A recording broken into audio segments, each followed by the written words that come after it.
Dear boomers, last night I had the privilege of seeing Dr. Bandy Lee again with Michael Cohen, this time on Midas Touch.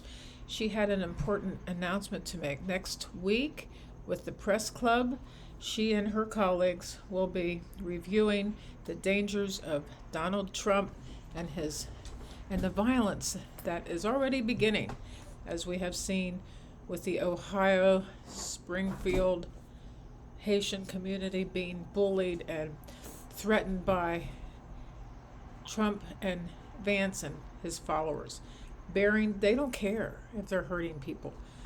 So she is having a special presentation with her colleagues about the dangers and how to prevent the violence that is about to happen, how we must all brace for the violence that is sure to happen, as it's already has begun to happen, with threatening people, calling them by names that belittle them. So we recently saw a second attempt on Trump's life, and interestingly enough, these people were supporters of his. She says it's about disillusionment. When you build a belief around someone who isn't grounded in reality, such as Donald Trump, the fall from idealization can lead to extreme actions, including violence. Now, that was very interesting because that seems to be what is going on here. She says that anything Donald Trump and Vance say is a form of projection. Everything they say about you and I is what they are doing. So we have to be careful of doing projection as part of our psychological makeup when we criticize Trump too. I mean, I don't want to be anything like him, but we need to pay attention to the way they are. They accuse others of what they themselves are guilty of, like promoting violence. So they'll blame us for promoting violence, even though they're the ones doing it. They dehumanize groups like immigrants, and this creates a dangerous culture where violence becomes normalized. It's very important that our leaders have a sane mental health, a balanced, centered mental health, and this is very important. We need people who are fit. Mental health should be a key criterion for anyone in power. Trump's behavior is a clear example of why we should evaluate leaders for potential dangers. And it's not just about policy. It's about whether someone is mentally equipped to lead. And we can see that Trump is not at all. It would be great to go to Washington to the press club and watch her. We can go to brandylee.com and figure out how we can watch this press conference to the press club. So we need to keep bringing the truth up, which we do on channels such as the Political Beatdown, Midas Touch, and we have to make sure we get involved with what those people are doing, because we can learn a lot from we can blend ourselves with other people who are we don't have to feel alone as we watch these dangers unfold. We don't have to feel alone.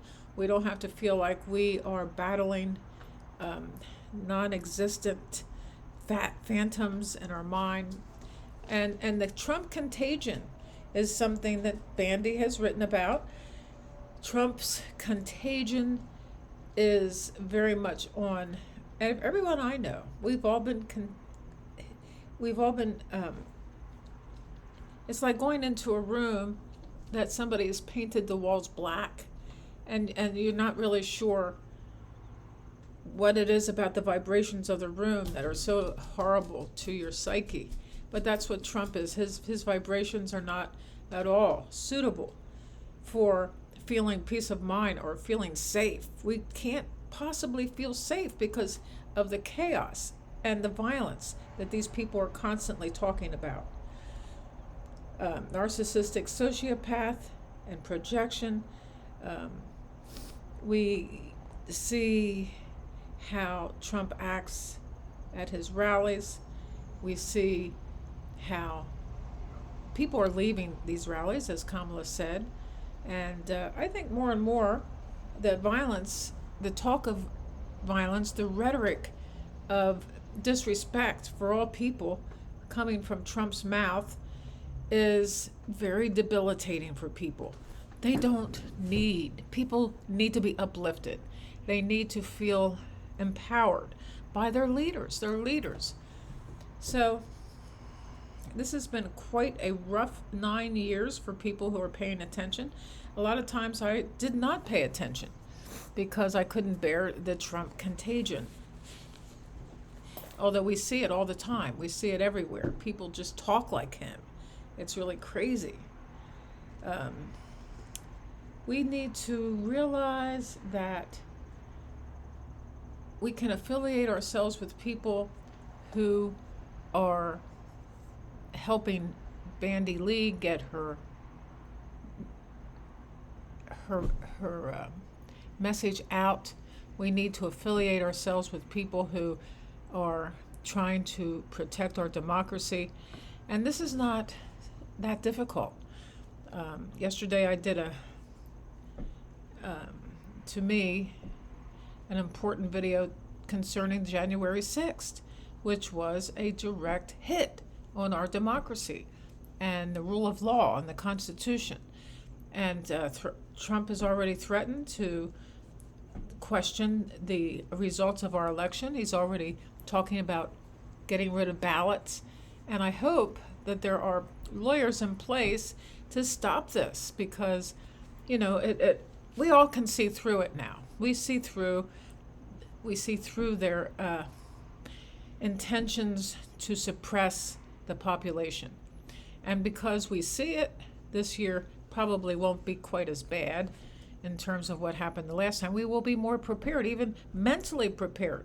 And hopefully we will be prepared in terms of the lawyers that have been placed all over the country, especially probably in swing states. But I believe we should get rid of the Electoral College because in reality, that's just an unfair thing. Why should 5 states be the determining factor in an election when we have a whole country? Which should be every vote is counted and there shouldn't be one state that is counted above all others. Now that is something that won't change right now, but we need to emphasize this as being very, very important going forward. We need to figure out, we have to make changes within ourselves instead of lashing out at Donald Trump and J.D. Vance. It's so easy to lash out because so much is at stake. Political violence is a norm in our society because of Donald Trump. He's always been calling for violence. He's always been making the other person much less than anybody like him. And I find that to be very offensive. And he has brought out from the underbelly of American society all the racism and all of the different things that are ugly, very ugly in our culture. We have such a wonderfully diverse culture from all kinds of people, all kinds of beliefs, all kinds of religions, and then there's this underlying tidal wave of people who just want to be Christian in this. Who would want to just be white and Christian? That's not anything I want to be. And I don't want my friends to be. I want a diverse group of friends. I want people who are loving and forgiving. And actually, in the end, we're going to have compassion for Donald Trump because when he loses and he goes through the throes of his, just so fearful of going to jail, he could very easily go to jail for what happened on January 6th. And as he should. He tried to completely decimate our democracy, and he wants to do it again. So I don't know what's going to happen. We'll keep you posted, but this is a very important election because of this underlying gaslighting that is taking place among our population here in America. I hope everybody realizes the importance of this and take care of yourself. Take care of yourself. Don't be afraid. Be loving, but be forceful. Don't deny what is going on here. There should be a video that shows up here. Enjoy.